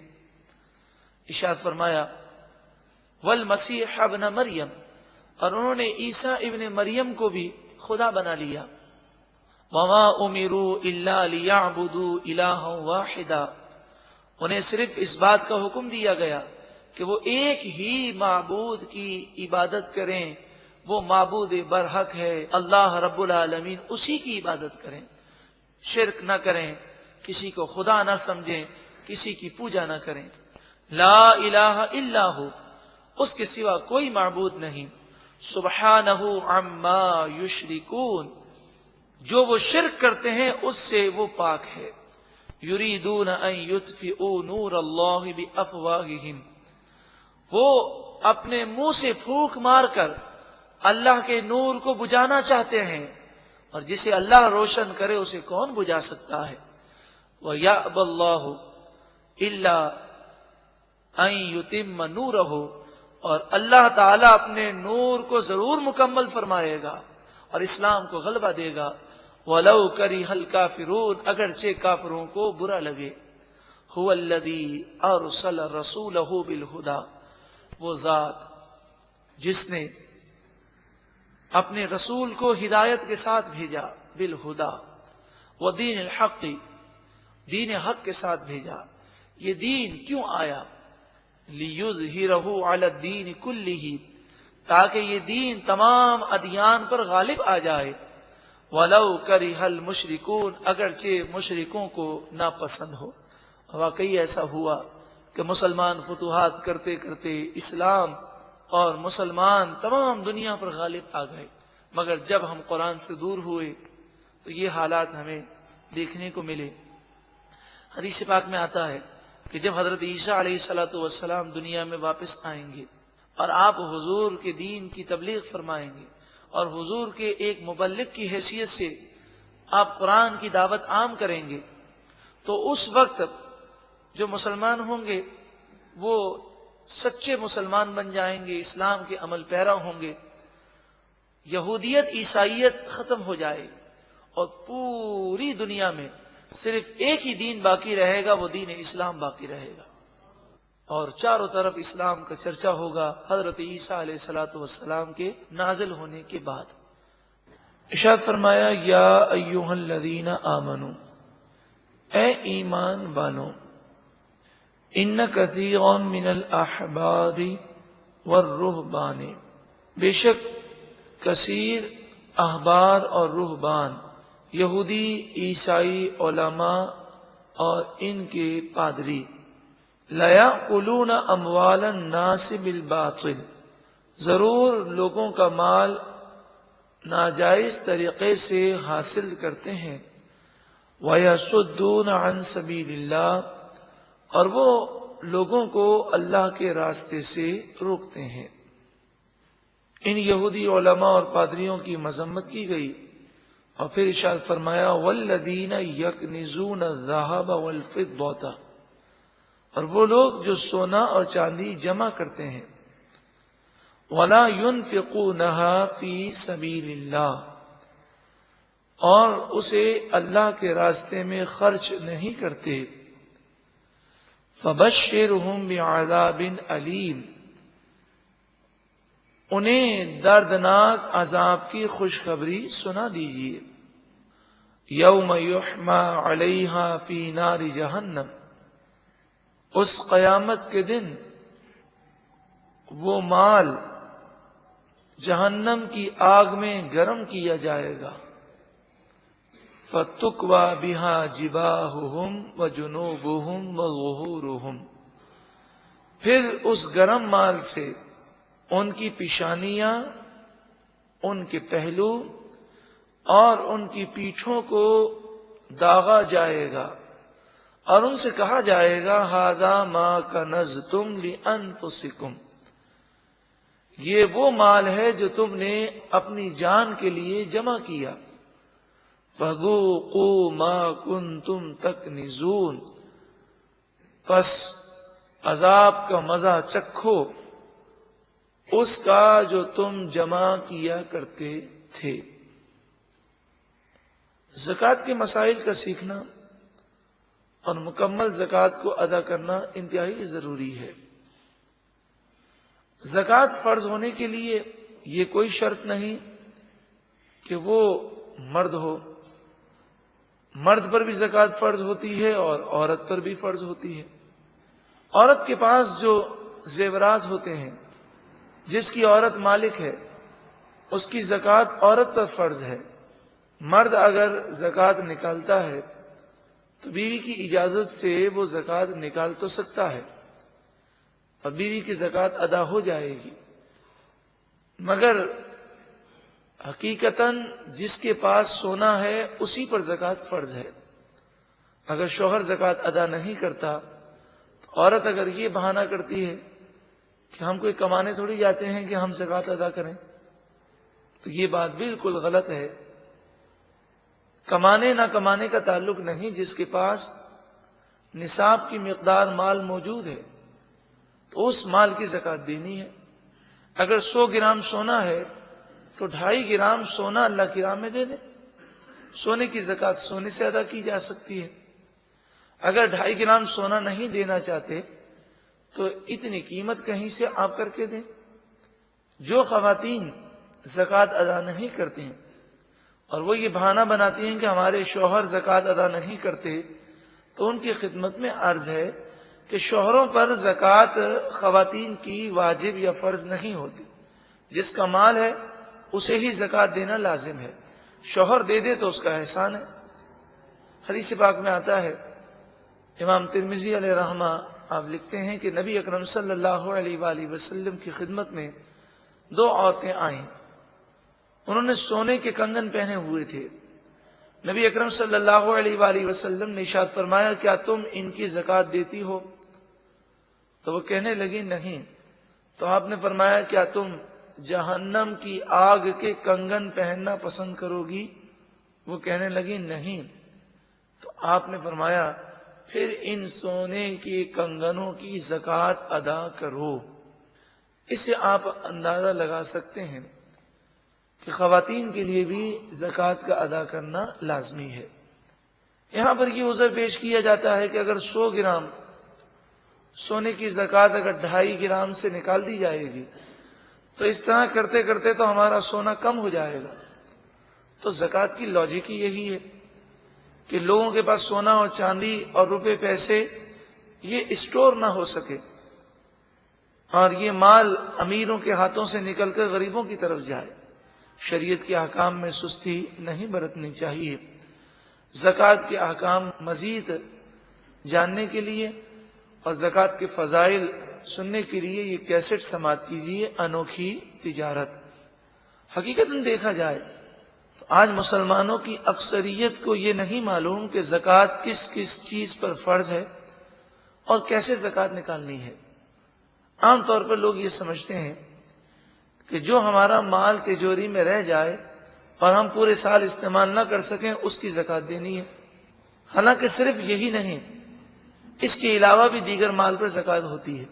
یہ عام طور پہ یہ سمجھتے ہیں کہ پچھلے سال ہمارے پاس 2 لاکھ روپے تھے، ہم نے ان کی زکوٰۃ دے دی، اب اس سال ہمارے پاس 3 لاکھ روپے ہیں تو 2 لاکھ کی تو زکوٰۃ ہم پچھلے سال دے چکے ہیں، اب ہم صرف 1 لاکھ کی دیں گے۔ حالانکہ ایسا نہیں ہے، پچھلے سال 2 لاکھ تھے تو 2 لاکھ کی زکوٰۃ دینی تھی، اس سال 3 لاکھ ہیں تو 3 لاکھ کی زکوٰۃ دینی ہے۔ کل مال پر زکوٰۃ دینی ہوتی ہے۔ زکوٰۃ نکالنے کا آسان طریقہ یہ ہے کہ پہلے یہ غور کریں کہ میں صاحب نصاب کون سی تاریخ کو ہوا تھا۔ اگر وہ تاریخ یاد نہیں تو پھر کوئی ایک تاریخ مقرر کر لیں، یہ آپ کے زکوٰۃ کے سال کی آخری تاریخ ہو۔ مثلا آپ نے یہ تصور کیا کہ 10 رمضان المبارک میرے زکوٰۃ کے سال کی آخری تاریخ ہے، 11 تاریخ سے نیا سال شروع ہوگا اور 10 پر سال ختم ہوگا۔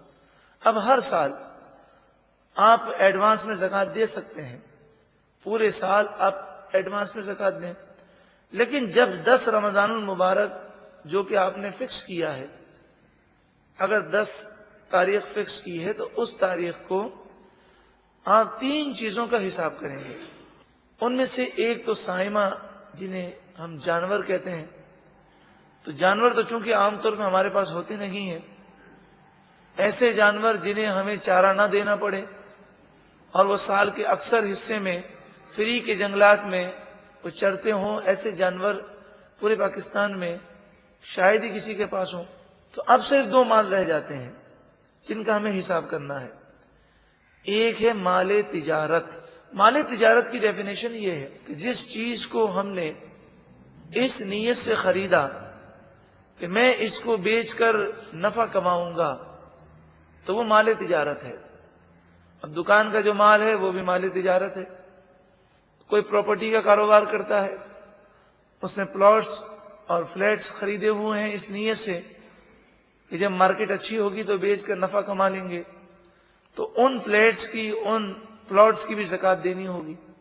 ہر وہ چیز جس کو اس نیت سے خریدا کہ بیچ کر میں اس پر نفع کماؤں گا، اب چاہے نفع ہو یا نقصان ہو، جب تک وہ چیز اسی نیت کے ساتھ موجود ہے، ہر سال اس کی زکوٰۃ نکالنا لازمی ہے۔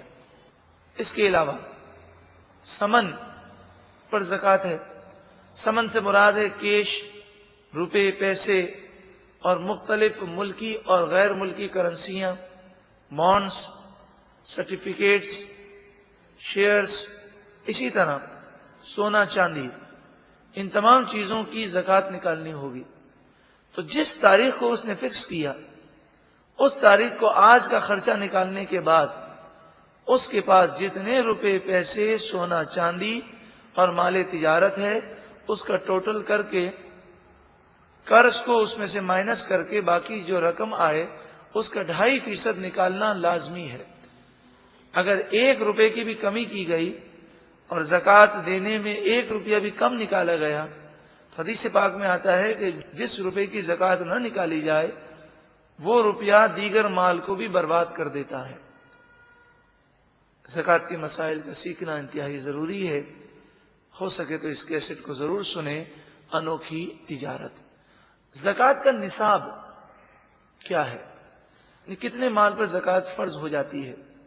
اگر صرف سونا ہو، سونے کے علاوہ روپے، پیسے وغیرہ کچھ بھی نہ ہو، تو پھر سونے کا نصاب 7.5 تولے سونا ہے۔ اور اگر سونا بھی ہو اور سونے کے ساتھ 1 روپیہ بھی ہو یا چاندی ہو یا کوئی بھی چیز ہو، چاندی میں سے یا روپے پیسوں میں سے یا مال تجارت میں سے، تو اب سونے کا نصاب 7.5 تولے سونے باقی نہیں رہے گا، بلکہ سونا اور روپے پیسوں کو جمع کر کے یہ دیکھیں گے کہ ان کی قیمت 52.5 تولہ چاندی کے برابر پہنچ رہی ہے۔ اگر پہنچ رہی ہے تو سونے کی بھی زکوٰۃ دینی ہوگی۔ مثلا کسی کے پاس 1000 روپے ہیں اور 1 تولہ سونا ہے، تو 1000 اور 1 تولہ سونا، ان کو جمع کر کے قیمت دیکھیں تو یہ 12,000 15,000 سے اوپر نکل جاتی ہے، اور 52.5 تولہ چاندی کی قیمت تقریباً 10,000 11,000 ہوگی۔ تو اس طرح وہ یہ نہ سمجھے کہ میرے پاس تو 1 ہی تولہ سونا ہے۔ فقہا نے اور احادیث طیبہ میں جو سونے کا نصاب مقرر کیا گیا، یہ اس صورت میں ہے جب سونے کے علاوہ 1 روپیہ بھی نہ ہو۔ جیسے اس زمانے میں سونے کے سکے ہوتے تھے اور چاندی کے سکے ہوتے تھے۔ اب کسی کے پاس صرف سونے کے سکے ہیں تو ہم کہیں گے اس کے پاس سونے کے علاوہ اور کوئی مال نہیں، مال تجارت بھی نہیں۔ لیکن جب مال تجارت ہو یا روپے پیسے ہوں اور ان کے ساتھ سونا بھی ہو چاہے تھوڑا سا بھی ہو، ان سب کا مجموعہ ٹوٹل کر کے دیکھیں اور اس کی مالیت اگر 52.5 تولہ چاندی کے برابر ہوتی ہے تو زکوٰۃ دینا فرض ہے۔ پچھلے سال جب ہم نے حساب کیا تھا تو ہمارے پاس 1 لاکھ روپے تھے، اور اس سال جب ہم نے زکوٰۃ نکالنے کے لیے حساب کیا تو ہمارے پاس 1 کروڑ روپے ہیں۔ اب اگر دیکھا جائے تو بظاہر عقل یہ کہتی ہے کہ 1 لاکھ ہی پر سال گزرا ہے، باقی 99 لاکھ تو سال کے بیچ میں آئے ہیں۔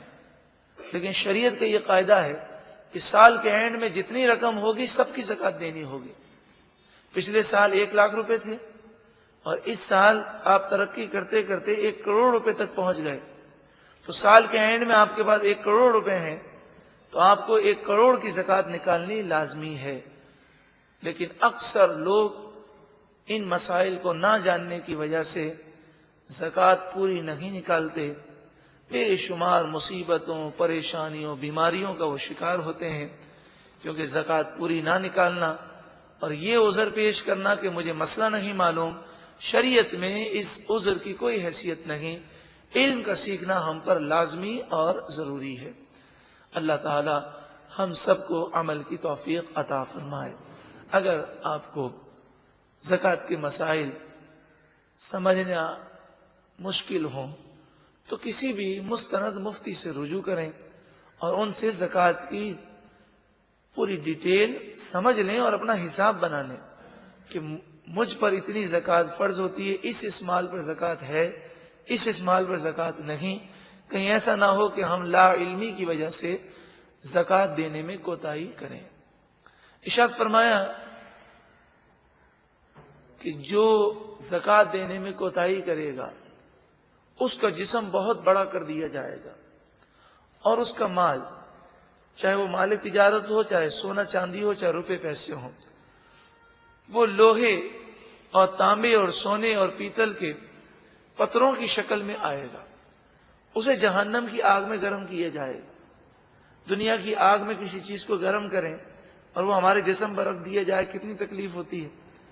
تو جہنم کی وہ آگ جو 70 گنا زیادہ تیز ہے، اس آگ میں گرم کر کے انسان کے جسم پر مال رکھا جائے گا، اور اگر مال زیادہ ہوگا تو اس کا جسم اور چوڑا کر دیا جائے گا. ارشاد فرمایا، پھر سماعت کیجیے، یوم یحما علیہا فی نار جہنم، اس قیامت کے دن ان کے مال کو جہنم کی آگ میں گرم کیا جائے گا، تپایا جائے گا. فتکوا بہا جباہہم وجنوبہم وظہورہم، پھر ان کی پیشانی اور ان کے پہلو اور ان کی پیٹھ کو اس مال سے داغا جائے گا اور کہا جائے گا ھذا ما کنزتم لانفسکم، یہ وہ مال ہے جو تم نے اپنی جانوں کے لیے جمع کیا. فذوقوا ما کنتم تکنزون، پس تم اس مال کا عذاب چکھو جو تم جمع کیا کرتے تھے. اللہ تعالی جہنم کے عذاب سے ہم سب کو محفوظ فرمائے. ان عدت الشہور عند اللہ 12 شہرا فی کتاب اللہ، بے شک اللہ کے نزدیک مہینوں کی گنتی 12 مہینے ہیں اللہ کی کتاب میں. یوم خلق السماوات والارض، جس دن آسمان اور زمین پیدا کیے گئے اس دن سے مہینوں کی گنتی 12 ہے، جسے ہم 12 اسلامی مہینے کہتے ہیں. منہا 4 حرم، ان 12 میں سے 4 مہینے حرمت والے مہینے ہیں. رجب، ذی قعدہ، ذی الحجہ، محرم، یہ 4 مہینے وہ مہینے ہیں کہ جن کا احترام کفار بھی کیا کرتے اور اس میں جنگ و جدل کو چھوڑ دیتے. ذالک الدین القیم، یہ سچا سیدھا دین ہے. فلا تظلموا فیہن انفسکم، پس ان مہینوں میں اپنی جانوں پر گناہ کر کے ظلم نہ کرو. ان مہینوں کا احترام کرو اور گناہ نہ کرو. اللہ تعالی ہمیں گناہوں سے سچی پکی توبہ نصیب فرمائے. سوال یہ تھا کہ حرمت والے مہینوں میں کیا جہاد کرنا جائز ہے؟ تو پہلے اجازت نہ دی گئی، اور اس آیت میں جب یہ آیت کریمہ نازل ہوئی تو مسلمانوں کو حرمت والے مہینوں میں جہاد کی اجازت دے دی گئی، کیونکہ جہاد کوئی اپنی ذات کے لیے نہیں ہوتا، اللہ کی رضا کے لیے ہوتا ہے. وَقَاتِلُوا الْمُشْرِكِينَ كَافَّةً كَمَا يُقَاتِلُونَكُمْ كَافَّةً، اور مشرکوں سے پورے سال جہاد کرو جیسا کہ وہ پورے سال تم سے لڑائی لڑتے ہیں. وَاعْلَمُوا، اور خوب جان لو، أَنَّ اللَّهَ مَعَ الْمُتَّقِينَ، بے شک اللہ تعالیٰ پرہیزگاروں کے ساتھ ہے. کفار چونکہ مکے کے رہنے والے تھے اور مکے کے رہنے والے حضرت اسماعیل علیہ السلام کی اولاد میں سے تھے، تو اسماعیل علیہ السلام کی اولاد میں ہونے کی وجہ سے کئی باتیں ان کے ہاں نسل در نسل چلی آ رہی تھی. تو جو دین ابراہیمی تھا، کفار مکہ نے اس کی شکل کو چینج کر دیا، لیکن وہ رسومات ابھی بھی باقی تھی. مثلا قربانی کی رسم باقی تھی، حج کی رسم باقی تھی، طواف کی رسم باقی تھی، لیکن انہوں نے اس کا حلیہ بگاڑ دیا تھا۔ تو ایسے ہی ان کے یہاں یہ تھا کہ 4 مہینے حرمت والے ہیں، اس میں جنگ نہیں کرنی۔ اب اگر محرم کا مہینہ ہوتا اور انہیں جنگ کی نوبت آتی تو وہ کیا کرتے؟ کہتے یہ محرم کا مہینہ ہے، اس میں ہم جنگ کر لیتے ہیں اور اس کے کفارے میں سفر کو ہم حرمت والا مہینہ مان لیں گے۔ پھر اگر سفر کے اندر بھی جنگ کرنے کی نوبت آ جاتی تو کہتے اس میں جنگ کر لیتے ہیں، ربیع الاول کو حرمت والا مہینہ مان لیتے ہیں۔ اس طرح یہ حرمت کو آگے کرتے رہتے اور پھر پورے سال میں 4 مہینے حرمت کے مان لیتے، لیکن رجب، ذی قعدہ، ذی الحجہ اور محرم، ان 4 مہینوں کا وہ تعین انہوں نے باقی نہ رکھا۔ جب ان کی مرضی ہوتی کہتے اس مہینے میں جنگ کر لیتے ہیں، اگلے مہینے کو ہم حرمت مالا مان لیں گے۔ اس طرح وہ حرمت والے 4 مہینوں کی گنتی پوری کر لیتے اور کہتے کہ دیکھیں ہم دین ابراہیمی پر ہیں، دین ابراہیمی میں یہ فرمایا گیا کہ 4 مہینے حرمت والے ہیں، اس میں جنگ درست نہیں، تو ہم 4 مہینے پورے سال ہیں جس میں جنگ نہیں کرتے۔ لیکن مہینوں کا تعین انہوں نے آگے پیچھے کر دیا تھا۔ اسے وہ نسیء کہتے۔ نسیء کے معنی ہے مہینوں کا آگے پیچھے کرنا۔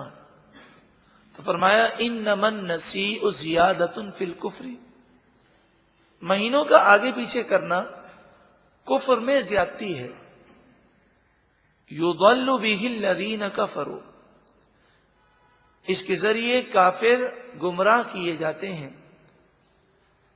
بہت بڑی گمراہی ہے کہ جس چیز کو اللہ نے حرام قرار دیا وہ اپنی مرضی سے آگے پیچھے کر کے اس کو حلال قرار دے دیں۔ یحلونہ عامن، 1 سال وہ اس مہینے کو حلال قرار دیتے ہیں، یعنی کبھی کہتے ہیں اس محرم کے مہینے میں جنگ حلال ہے، اس سال سفر کو ہم حرمت والا مہینہ مانیں گے۔ وَيُحَرِّمُونَهُ عَامًا، اور کسی سال اسی مہینے کو حرام قرار دیتے ہیں، آئندہ سال محرم کو وہ حرمت والا مانتے ہیں۔ ایسا کیوں کرتے ہیں؟ لِيُوَاطِئُوا عِدَّةَ مَا حَرَّمَ اللَّهُ، جن چیزوں کو اللہ نے حرام قرار دیا، جن مہینوں کو، ان مہینوں کی گنتی کے موافق یہ ہو جائیں، یعنی 4 کی گنتی پوری ہو جائے۔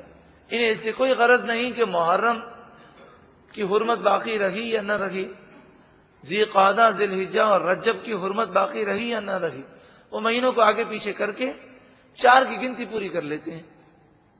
فَيُحِلُّ مَا حَرَّمَ اللَّهُ، پس وہ اس مہینے کو حلال قرار دیتے ہیں جسے اللہ نے حرام قرار دیا۔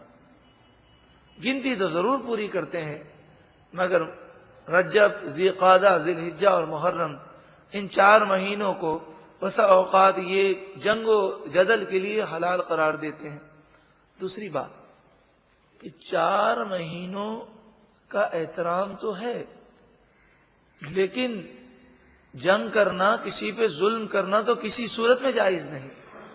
تو انہیں اس کی تو فکر ہے کہ 4 کی گنتی پوری کریں، لیکن اس کی فکر نہیں کہ یہ قتل و غارت گری کر رہے ہیں، ظلم کر رہے ہیں۔ جو اللہ تعالیٰ نے حرام کیا ہے وہ اسے حلال سمجھتے ہیں۔ ایسا کیوں ہوتا ہے؟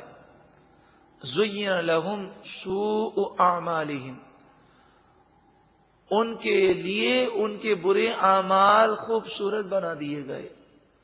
وہ ان برائی کو برائی نہیں سمجھتے اور اچھائی سمجھتے ہیں۔ ان کے دل سے اس برائی کی نفرت نکل گئی۔ آج بھی گناہ میں پڑنے کا پہلا اسٹیپ گناہ کی نفرت کا دل سے نکل جانا ہے۔ جب گناہ کی نفرت دل سے نکل جاتی ہے تو پھر توبہ کی توفیق نہیں ملتی۔ اور آج کل کا میڈیا وہ یہی کوشش کر رہا ہے کہ لوگوں کے دلوں سے گناہ کی نفرت نکل جائے۔ واللہ لا یہدی القوم الکافرین، اور اللہ کافر قوم کو ہدایت نہیں دیتا۔ یہ رکوع مکمل ہوا جس میں زکوٰۃ کے مسائل بھی ہیں، یعنی زکوٰۃ نہ دینے والوں کے لیے سخت وعیدیں بھی ہیں، اور یہ بات بھی موجود ہے کہ اپنی طرف سے کسی حرام چیز کو حلال قرار دینا اور مہینوں کا آگے پیچھے کرنا یہ ہرگز جائز نہیں، بلکہ قانون کو اپنے ہاتھ میں لینا ہے۔ اللہ تعالی ہم سب کو قرآن مجید فرقان حمید کے نور سے منور فرمائے اور شریعت کی پابندی کرنے کی توفیق عطا فرمائے۔ اب جو سورہ توبہ کا 6واں رکوع اور 10ویں پارے کا 12واں رکوع ہے، اس میں غزوہ تبوک کے واقعات بیان کیے گئے۔ غزوہ تبوک ایک ایسا غزوہ ہے کہ جب نبی اکرم صلی اللہ علیہ وآلہ وسلم کی خدمت میں یہ عرض کیا گیا کہ روم کے بادشاہ نے رومیوں اور شامیوں کی بہت بڑی فوج اپنی سرحد پر جمع کرنی شروع کی ہے، یعنی گویا کہ وہ حملے کی تیاری کر رہا ہے اور فوجوں کو جمع کر رہا ہے۔ جب فوجیں جمع ہو جائیں گی تو وہ مدینے کی طرف آئیں گے۔ تو نبی اکرم صلی اللہ علیہ وآلہ وسلم نے جنگی حکمت عملی کے مطابق آپ نے اسے تیاری کا موقع نہ دیا، اور آپ نے فرمایا کہ اس سے پہلے کہ وہ حملے کے لیے ہمارے قریب آ جائے، ہم مدینے سے جا کر اس کی سرحد پر جا کر حملہ کریں گے۔ اس وقت مدینہ منورہ میں بڑی قحط سالی تھی، گرمی بھی بڑی شدید تھی، وہ موسم بھی بڑا گرم تھا، اور غربت کا یہ عالم تھا کہ جب 30,000 کا لشکر لے کر نبی اکرم صلی اللہ علیہ وآلہ وسلم روانہ ہوئے تو ایک ایک کے حصے میں روزانہ ایک کھجور کھانے کے لیے آتے، اور پھر اتنی قلت پیدا ہوئی راستے میں کہ ایک کھجور ایک دن میں 5 آدمیوں کو دی جاتی، سب اپنے منہ میں رکھتے، چوستے، اور چوس کے پھر دوسرے کو دے دیتے۔ پھر وہ کھجوریں ختم ہو گئیں۔ پھر اس قدر یہ تنگی کے حالات تھے کہ اس سفر کے دوران صحابہ کرام نے درخت کے پتوں سے اپنا گزارا کیا۔ پھر ایسا بھی ہوا کہ درخت کے پتے بھی بسا اوقات نہ ملتے تو اپنے پیٹ پر وہ پتھر باندھتے۔ اس سفر میں چونکہ سفر لمبا تھا، آپ نے فرمایا کوئی پیدل نہیں آئے گا، سب سواری پر آئیں گے۔ تو سواریوں کی اس قدر قلت تھی کہ ایک ایک اونٹ پر 5 صحابہ کرام باری باری بیٹھتے۔ جب نبی اکرم صلی اللہ علیہ وآلہ وسلم نے اس سفر کے متعلق فرمایا کہ ہمیں نکلنا ہے، تو جن کے ایمان کمزور تھے یا جو منافق تھے وہ سفر کے لیے نہ نکلے، اور وہ کہنے لگے کہ قحط سالی کا زمانہ ہے اور ہماری فصلیں جو ہیں وہ اب تیار ہونے والی ہیں، تو پچھلے سال ہم قحط سالی کے زمانے سے گزرے ہیں، اب فصلیں تیار ہونے والی ہیں تو ہم وہاں چلے جائیں گے تو پیچھے سے خیال کون رکھے گا، سخت گرمی بھی ہے۔ اور پھر جن کے ایمان کمزور تھے وہ یہ خیال کر رہے تھے کہ روم اس وقت بہت بڑی طاقت تھی، تو مسلمان وہاں جائیں گے تو وہاں سے واپسی تو ہوگی نہیں، تو لہذا ان کا دل جہاد میں جانے کا نہیں ہو رہا تھا۔ ارشاد فرمایا یا ایھا الذین آمنوا، اے ایمان والو، ما لکم اذا قیل لکم انفروا فی سبیل اللہ ثاقلتم الی الارض، جب تم سے کہا جائے کہ اللہ کے راستے میں نکلو تو تمہیں کیا ہو جاتا ہے کہ تم زمین سے چپک جاتے ہو، یعنی نکلنے کو تیار نہیں ہوتے۔ اَرَضِیتُم بِالْحَیَاةِ الدُّنْیَا مِنَ الْآخِرَةِ، کیا آخرت کو چھوڑ کر تم نے دنیا کی زندگی کو پسند کر لیا؟ فَمَتَاعُ الْحَیَاةِ الدُّنْیَا فِي الْآخِرَةِ إِلَّا قَلِیلٌ، دنیا کی زندگی کا سامان آخرت کے مقابلے میں بہت قلیل اور تھوڑا ہے۔ إِلَّا تَنْفِرُوا يُعَذِّبْكُمْ عَذَابًا أَلِيمًا، اگر تم اللہ کی راہ میں نہ نکلے تو اللہ تمہیں دردناک عذاب دے گا۔ وَيَسْتَبْدِلْ قَوْمًا غَيْرَكُمْ، اور تمہارے علاوہ دوسری قوم لے آئے گا اور وہ دین کی خدمت کریں گے۔ وَلَا تَضُرُّوهُ شَيْئًا، اور تم اللہ کو کچھ بھی نقصان نہ پہنچا سکو گے۔ واللہ علی کل شیء قدیر، اور اللہ ہر چیز پر قادر ہے، ہر چاہت پر قادر ہے۔ الا تنصروہ، اگر تم نے اس دین کی مدد نہ کی، فقد نصرہ اللہ، پس بے شک اللہ اس دین کی مدد کر چکا۔ اذ اخرجہ الذین کفروا، جب کافروں نے نبی اکرم صلی اللہ علیہ وآلہ وسلم کو شہر مکہ سے نکلنے پر مجبور کر دیا، یعنی آپ اللہ کے حکم پر ہجرت کرنے لگے۔ ثانی اثنین، تو آپ دو ہی تھے، ایک آپ تھے اور ایک صدیق اکبر تھے۔ اور وہ ہجرت کا واقعہ بھی بڑا دل سوز ہے کہ نبی اکرم صلی اللہ علیہ وآلہ وسلم جب صدیق اکبر کے گھر پر رات کے وقت پہنچے اور اپنے ناخن مبارک سے آپ نے دستک دی بہت آہستگی سے، تو فوراً صدیق اکبر نے دروازہ کھول دیا۔ تو نبی اکرم صلی اللہ علیہ وآلہ وسلم نے فرمایا کہ کیا آپ جاگ رہے تھے؟ تو انہوں نے عرض کی، یا رسول اللہ صلی اللہ علیہ وسلم، جس دن سے آپ نے کہا ہے کہ اے صدیق میں ایک رات تیرے پاس آؤں گا اور ہم راتوں رات ہجرت کے لیے روانہ ہوں گے، وہ دن ہے اور آج کا دن ہے، میں رات میں کبھی نہیں سویا اور ہر وقت میں تیار رہا ہوں۔ پھر حضور صلی اللہ علیہ وآلہ وسلم روانہ ہوئے اور کافر تعاقب میں تھے۔ جبل سور پر پہنچے اور غار سور میں حضرت صدیق اکبر رضی اللہ تعالیٰ عنہ نے بڑے عشق کا ثبوت دیا کہ اس جبل سور پر انہوں نے کہا، یا رسول اللہ صلی اللہ علیہ وسلم، اگر ہم دونوں چڑھیں گے تو ہمارے دو آدمیوں کے قدم کے نشانات اس پہاڑ پر، اس کی مٹی پر آ جائیں گے، دشمن تعاقب کرتا ہوا پہنچ جائے گا، لہذا یا رسول اللہ صلی اللہ علیہ وسلم آپ کرم کیجئے اور مجھے سواری بنا لیجئے اور میرے کندھے پر سوار ہو جائیے۔ آج اگر آپ جبل سور پر کبھی چڑھے ہوں تو آپ دیکھیں، آج جبکہ ادھر سیڑھیاں بنا دی گئی ہیں، راستے بنا دیے گئے ہیں، پھر بھی جبل سور پر چڑھنے والا تھک جاتا ہے۔ صدیق اکبر کا یہ عشق تھا کہ نبوت کے تاجدار کو اپنے کندھوں پر سوار کیا اور حضور کا فیض انہوں نے حاصل کیا۔ غار سور میں نبی اکرم صلی اللہ علیہ وآلہ وسلم کو داخل کرنے سے پہلے خود اندر داخل ہوئے، پورے غار کو صاف کیا، تمام سراغ جو تھے وہ بند کر دیے، ایک سراغ باقی رہا تو آپ نے خیال کیا کہ میں اس پر اپنے پاؤں کا انگوٹھا رکھ دوں گا، اور آپ بیٹھ گئے اپنے پاؤں کا انگوٹھا رکھ کر۔ ایک سانپ نے آپ کو ڈس لیا، نبی اکرم صلی اللہ علیہ وآلہ وسلم آرام فرما رہے تھے، سانپ کے ڈسنے کی تکلیف سے آنسو نکلے اور حضور کے چہرے انور پر گرے، تو آپ نے فرمایا، صدیق اکبر کیا بات ہے، روتے کیوں ہو؟ تو عرض کی، یہ معاملہ ہے، آپ نے اپنا لعاب دہن اس مقام پر لگا دیا تو حضرت صدیق اکبر رضی اللہ تعالی عنہ پر جو زہر کا اثر تھا وہ دور ہو گیا۔